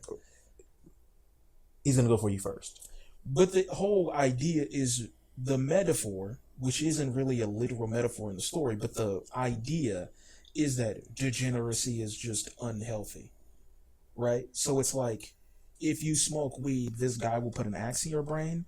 It's not really like a direct metaphor.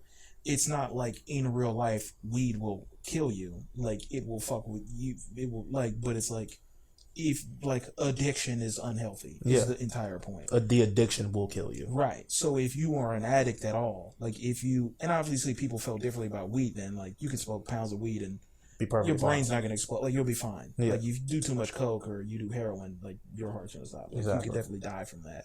But that's just the thing in general. It is unhealthy. Whether it actively kills you, that was the whole metaphor of slasher films. And then slasher films became so popular, people just started not really having meanings at all. Exactly. Just, a guy's trying to kill someone, and it's just like, that's it. Yeah, that's it. And there's no real point at all.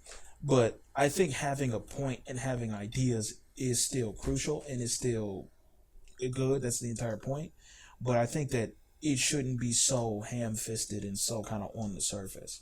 And that's why I think like films like The Thing, that paranoia of being locked in this Arctic situation and having this alien monster trying to kill you, and it's like this whole can I trust this, who's the killer type thing of it's kind of going back to And Then There Were None, where it's like 13 people locked in this mansion, and then people keep getting picked off until it's one guy left.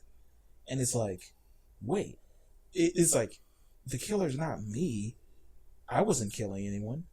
So then it's two guys, and then the other guy dies. So it's like, wait, so it was none of us? It's like, wait, who is it? Exactly. And it's like, oh, it was just Death himself was like killing all of us. Mm-hmm. So it was like, oh, we were just trapped in this fucking building with a demon the entire time. Yeah. Like, so it's like the paranoia of being in a group of people. There's like a language barrier. Some of these guys are like German or Swedish or whatever, and they don't even speak the same language. And then you have the fear that comes from that movie isn't just this grotesque monster that wants to eat you. It's the fact that it doesn't talk to you. Yeah.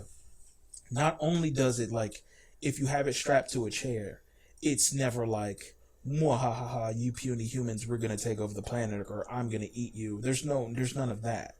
You know, not only does it never directly say anything, it never, when it embodies the human, it never says anything as the human that's like a wink and a nudge. It never does that. It never actively communicates with any of the people, any of the other human beings. But you know it has thoughts. It has the thoughts of the person it assimilates. So it knows whether the person was American or Swedish. Like, they know what home is. They've seen a Coca-Cola ad. They know that there's a whole society on this planet. Exactly. They know that there are families and people, and they know and it has, the scary part about it is, this thing knows everything. It's not a frightened animal. It's highly intelligent. When it's talking, it's actually talking. It knows what it's saying. It knows what human beings are. And it's so devoid of any empathy for human beings. It's like, I don't need to talk to these people. Yeah. It's like, I need to trick them. I need to kill and eat them. I need to get my ship and get out of here. It's like survival. Yeah. It's like the fact that it's like so evil and it's so far past, I'm not even going to talk to you. That's the scariest part about it. The absolute second it gets caught, it immediately goes into, well, I'm caught, so it's time to just rip this body apart, go monster mode and eat someone, and then run out. Yeah. Transform into someone else, and then come back. And then, like, you know, like, hard reset. right, just, all right, hard reset. They got me that time. It's like some guy ran off, and then, like, and then comes back, and then it's like, okay, you know, like, is this guy, did he get got? Did he not get got? We don't know. We don't know. And that's where the fear comes from. It's just like, and that's why I think, like, out of like top 5, top 10 horror movies, The Thing is up there. Because it really is like. Same with The Faculty. Same with The Faculty too. But that's also like the inverse of it. Because she's an alien and she does talk to you. And her perspective is really interesting.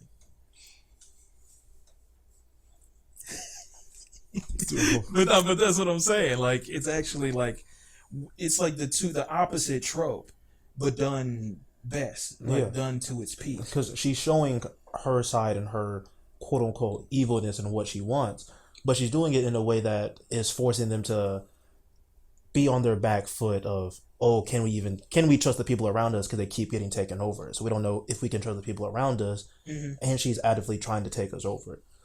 Yeah. So it's not even about survival. It's about pure conquer, take over, conquest, you know, the whole shebang of it, while not doing the maniacal laugh, but also showing like, oh, I'm doing what I'm doing because I want to, not because I have to. Yeah, it's like she's a megalomaniac. And it's like, of course she is, because whatever species she is, clearly they don't procreate. They procreate asexually, because she can spawn all these other things or whatever, all these conduits.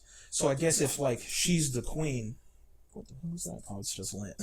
I was like, watching scary movies. Anything that I don't know what it is, it's like, it was just a piece of lint, but it's like, there's no time for lint right now. That's a demon. There's no lint time right now. There's no lint. There's only demons. Right. Like, there needs to be no hats and no hats on hat racks by no themselves. Hats on top of jackets.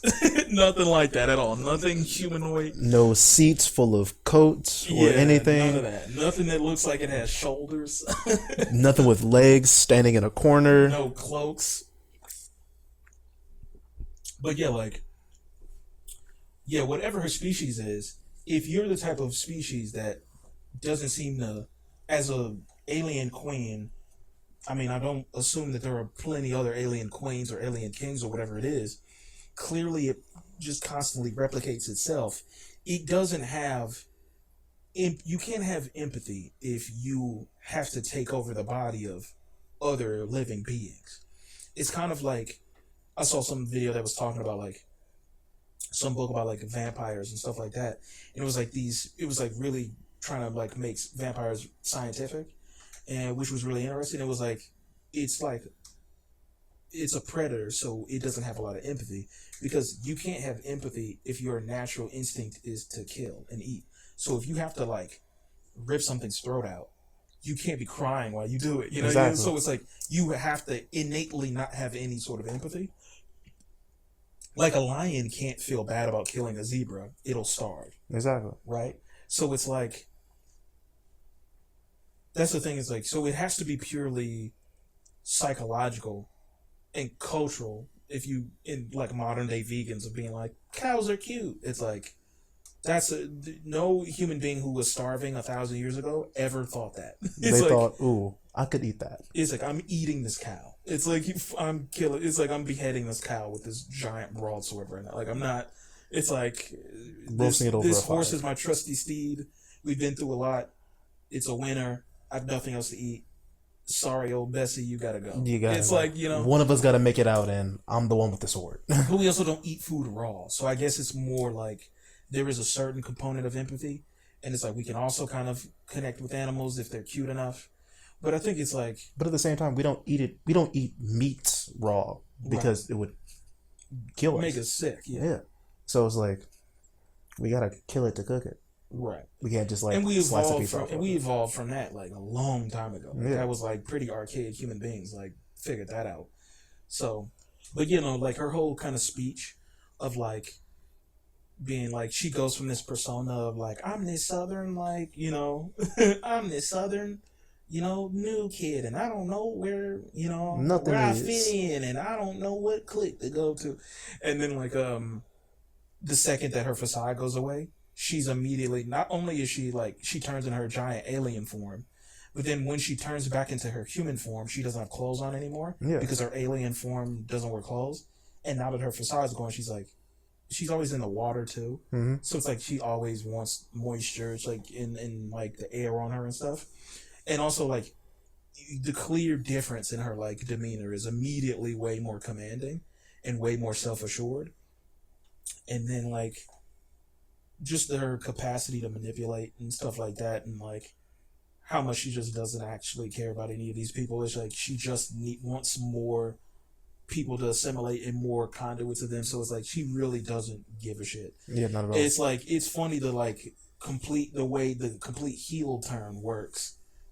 It's pretty sick. And also there's a shot of just like a top down shot of her like walking through the locker room, and like her shadow is just a bunch of tendrils. Like she's in her female humanoid form, but the shadow is just a bunch of like flowing tendrils. Which I do like, and I like that when a lot of mediums do that because the shadow is supposed to be a reflection of the soul, kind of. Exactly. Same thing with like a mirror. Mm-hmm. So like, that was sick. Yeah. It's like out of all the like top 10 dopest things in that movie, it's like I just think that's one of the best shots in cinema.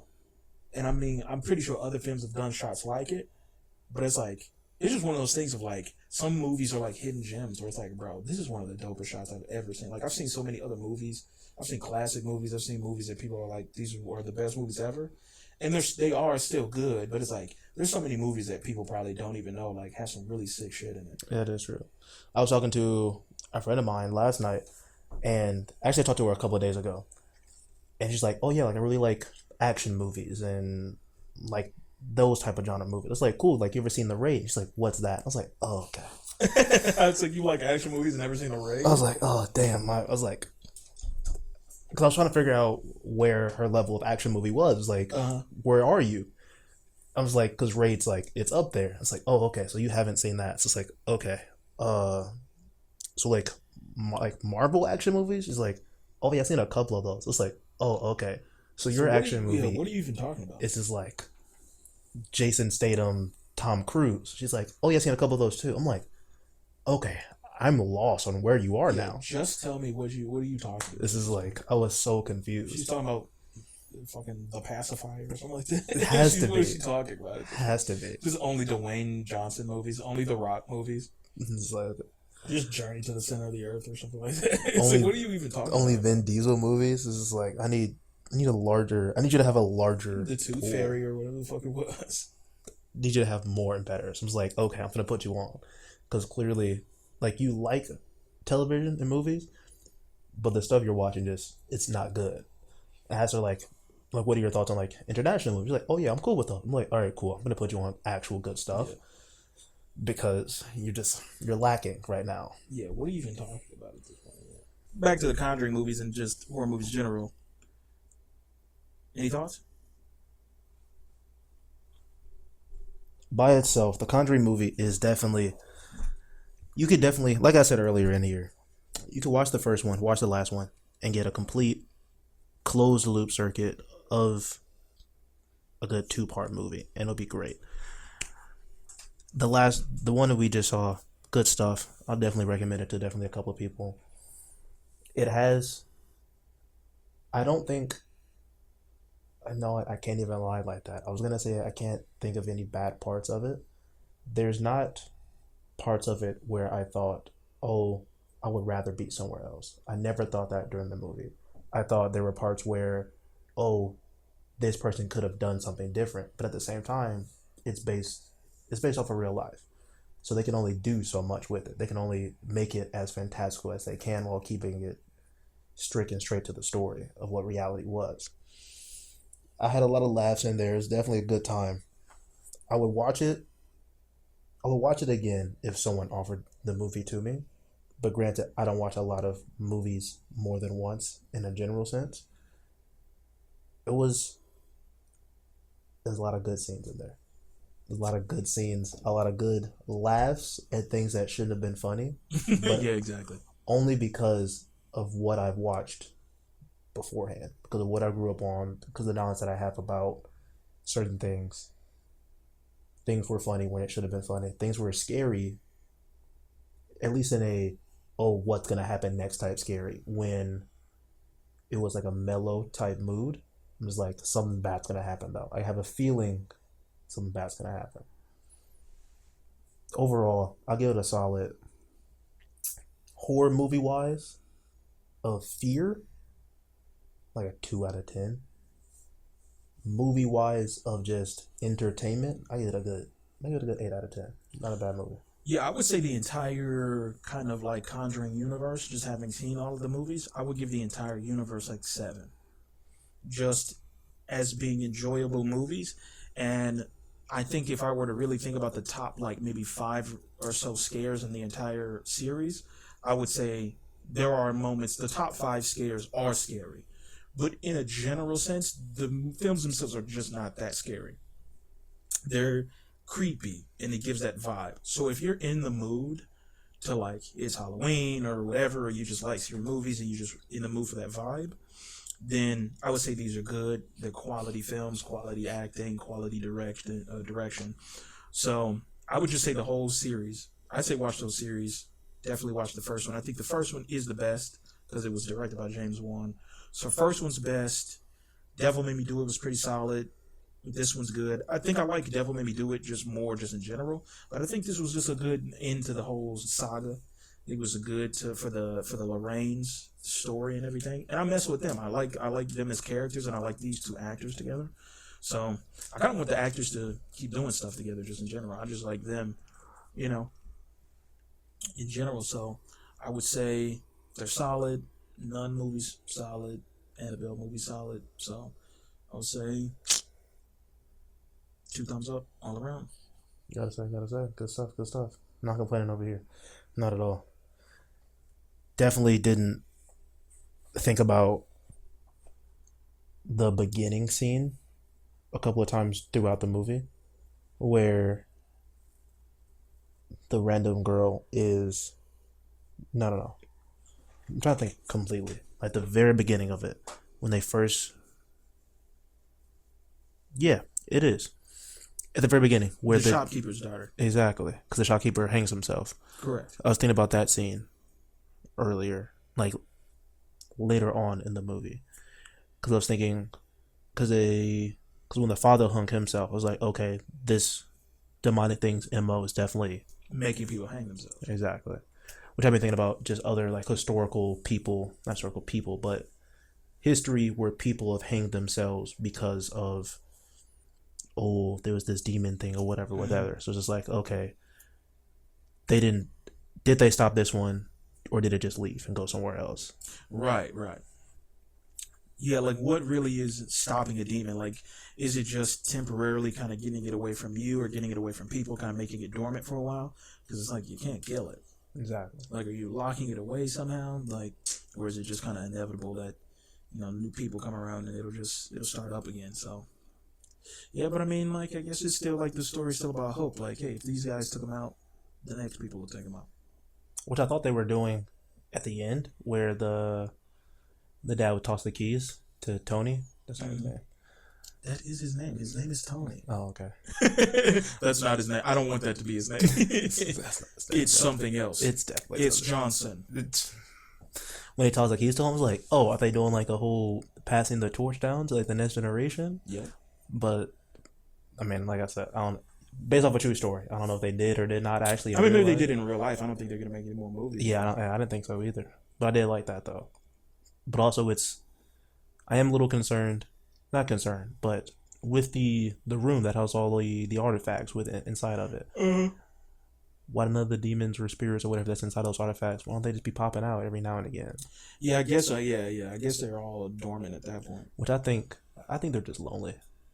Yeah. I think that's why they kill people. And honestly, with the Lorraines, what I gotta say, I wouldn't have that shit in my house. Exactly. I'd have that shit. I mean, at best, I would have them in like a shed in the backyard. Yeah. Not attached to my house. Not just a room in my house. Or just, underground. Right. But just away from me. In the same city. I'd have that shit in like a bunker. Yeah, a lockbox. Something like I'd have a bomb shelter somewhere, like, somewhere. I'd have that shit stashed away. I'd have this. I mean, I understand the concept, but him being like, yeah, we gotta lock these objects away. I'm like, I agree. They're not gonna be next to my kitchen. Definitely not next to my kitchen. Like, I don't know what you're talking about, bro. Especially since there are crimes happening. Someone breaks into their house. Oh yeah, and it's all like takes one of those things. Good. Forget one. They're like, oh, there's a lot of stuff in here. They had 3 swords on the wall. You know a movie that I haven't seen yet that I really wanted to see that seems real funny? Also the boy James Wan, of course. The Monkey. That monkey with the drum. Yeah. That was looking good. That was looking funny. I want to see that. Is it on digital yet? We can see it right now. We can, yeah. All right, but. Bet. Lock in. Episode 3, The Monkey.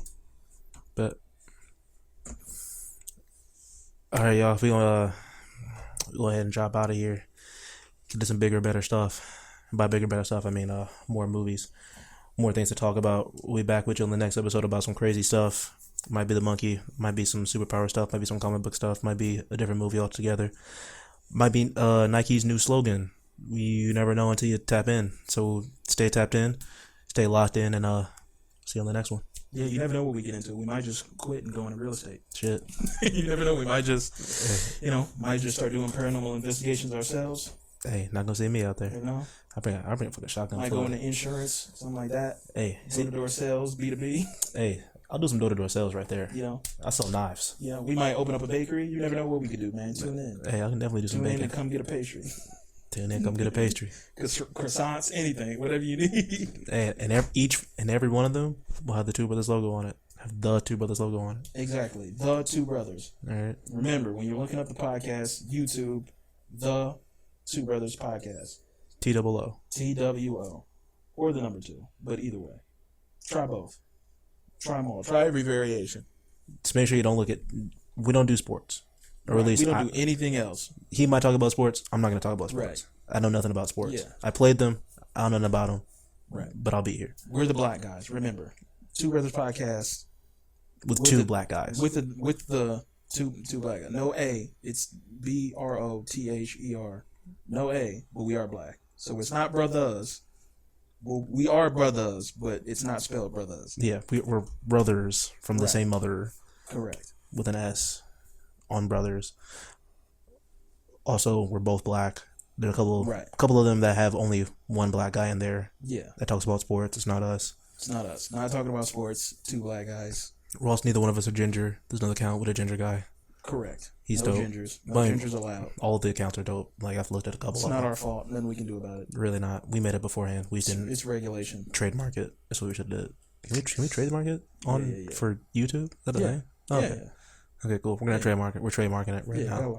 We're trademarking it right now. Everyone else is getting sued. We're about to make billions. Exactly. You all can tap into that. You all can make a couple $100, $1,000, $2. You're getting $2. You're not getting much. Appreciate it. Maybe like 6 cents. Exactly. I might buy you a pizza. Yeah. Not 10% really. off the top. Of the pizza. 10% of the pizza. It's just the crust. Just the crust. You get the crust. And we're not talking like cheese or garlic crust. We're talking nasty as. Little Caesars. Yeah, I could not think of a bad pizza place. Cause my brain went to Domino's, Pizza Hut, Emos, Pie. Papa John's. Papa John's is pretty mid. Their crust is bad. Yeah. I take Emos over anything. Most definitely. I say yeah. As much as people hate on Emos. Emos is fire, bro. Emos is good. I don't know what niggas be talking about. They be tripping. I hate when cats from out of town come through and be like, Emo sucks. Get out. Man, get your Chicago deep dish pizza heaven self on somewhere, bro. Ain't nobody need all of that cheese on a pizza, bro. Right. I don't need a half pound of cheese on every bite. I'm chilling, bro. And then also like putting like a ton of tomato sauce on top too. That's always crazy. Why would I ever in my life need that much tomato sauce? A mouthful of tomato sauce. You can take the tomato sauce down a little bit, all right? The problem isn't tomato sauce. The problem isn't the order of where it is. Right. It's the amounts. Yeah. That's the biggest problem. It's also like the crust isn't even like fluffy or anything. Yeah, no, it's like flat crust, flat cheese, and a bowl of tomato sauce. Just do better, bro. Do better. Or it could just be the pizza spots that we're going to. Yeah. Which means just y'all need to drop down some better pizza spots so we can go hit them up. Have you seen that commercial that's like, yo, let me get a pizza with no crust, and no cheese, and no tomato sauce. Hold the tomato sauce. Yo, let me get a cheese with nothing. Nothing? I have not heard that commercial, but that's funny. It's some shit from like the 80s or 90s. Like, yo, let me get it with no crust. Hold the crust, and hold the tomato sauce. Hold the tomato sauce. Yo, Vinny, give me a cheese with nothing. That's goofy. Straight goofy. But yeah, we'll see y'all out. Peace.